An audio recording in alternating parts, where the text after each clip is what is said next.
Christ 17 TV back upside your head with another one. Today, we got MLB Players I Grew Up On, episode 27. Today, I got a special one today. We got the one and only Dennis Eckersley, a.k.a. Eck. Eck played on one of the greatest Oakland A's teams in history with McGuire, Canseco, Ricky Henderson, Dave Henderson, Walt Weiss, Terry Steinbach, Dave Stewart, Bob Welch. I mean, the shit goes on. Rick Honeycutt, Carney Lansford. I mean, we can keep going on. You know what I'm saying? We can keep going on. Excuse me, I'm getting over a slight little cold. World Series champion in 1989, okay? 1989, the year of the big earthquake in San Francisco. They beat the Giants. He was the ALCS MVP in 1988, okay? Now, 88 is the year when he gave up the big bomb to Kirk Gibson when Kirk Gibson was doing this shit, rounding the bases. Yeah, that was one of his worst moments of his career. But let me tell you something about the Eck, okay? Let me tell you some things about the Eck. 6-time All-Star, 77, 82, 88, and 90 through 92. Now, here's a rare feat. He was an AL MVP as a guy coming out of the bullpen is bonkers. And won the Cy Young coming out the bullpen the same year. 2-time AL Rolaids relief man. You remember back in the day, when they had the Rolaids relief man was like the best closer, the best guy coming out the bullpen from each league. 88 and 92. 2-time save leader, 88 and 92 when he was the Rolaids man. Pitched a no-hitter when he used to start in 1977, okay? 1977. He did that with the Cleveland Indians. May 30th, 1977, pitched a no-hitter. One of the greatest relief pitchers of all time. Before there was Mariano Rivera for my fucking Yankees, there was the Eck. When the A's had the lead, and the Eck came in the ninth inning, it was lights out. It was rare you would win the game, let alone even get on base. He was that fucking good. He was one of my grandma's favorite players. She loved Dennis Eckersley. My grandma was a 49ers fan and an Oakland A's fan, but an Oakland A's fan, die-hard Oakland A's fan. She was born in Oakland, I want to say in 1912. Either was it 1912 or 1913, one of those years way back in history. So the A's retired number 43. He's in the Hall of Fame, first ballot Hall of Famer. He's in the Boston Red Sox Hall of Fame. The guy's on the MLB all-time team. 2004, that's when he was in Hall of Fame, first ballot. The guy was a starting pitcher before he was a reliever, okay? And he still got 390 saves. He played for the Cleveland Indians from 1975. Yeah, you heard that right. Not the Guardians, to you new young kids. They were the Indians, and I hate the name the Guardians. No natives are complaining about Redskins or Cleveland Indians. It's white people, and white people are the people who stole the land from the fucking Indians. Go figure, right? So, he played for the Red Sox from 78 to 1984. He played with the Chicago Cubs from 1984 to 86. Then he came to the Oakland A's, where he was a fucking legend. I mean, you want to talk about a man who was loved in Oakland? You got Ricky Henderson, Dave Stewart, and you got my man Dennis Eckersley. I'm telling you, them three guys were something else for that Oakland team that had a run when they had Canseco, McGuire, all the big guys. Ricky Henderson stealing 100 bases a fucking year. Team was crazy. He pitched there from 1987 to 1995. I had the privilege of getting taken by my grandmother to Oakland A's games and watching this guy come in and close. And when he came in from the bullpen, see now the bullpens are over the fence. Oakland, they were on the third baseline and the first baseline where they had to have somebody stand in front of the pitcher when somebody bats just so the pitcher wouldn't get hit with a line drive. Old school stadium, it just closed. I watched my last game there earlier this year with my Yankees. It was a great time.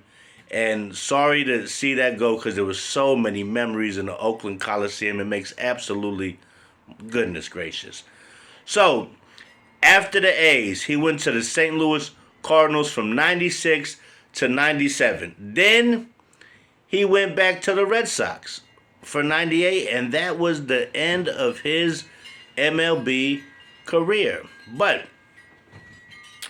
he was 197 wins, 171 losses. He had 2,401 strikeouts. His earned run average was 3.5. His major league debut was April 12th, 1975, and his last game was September 26th, 1998. Just 30 days after my son was born onto this planet. So, dig this. He's the only pitcher, no, there's two of them, that got a 20-win season as a starter and a season with 50 fucking saves. He also was a Red Sox broadcaster after he retired from the game and worked for Turner Broadcast System, TBS, and was a baseball fucking analyst. He had the long hair.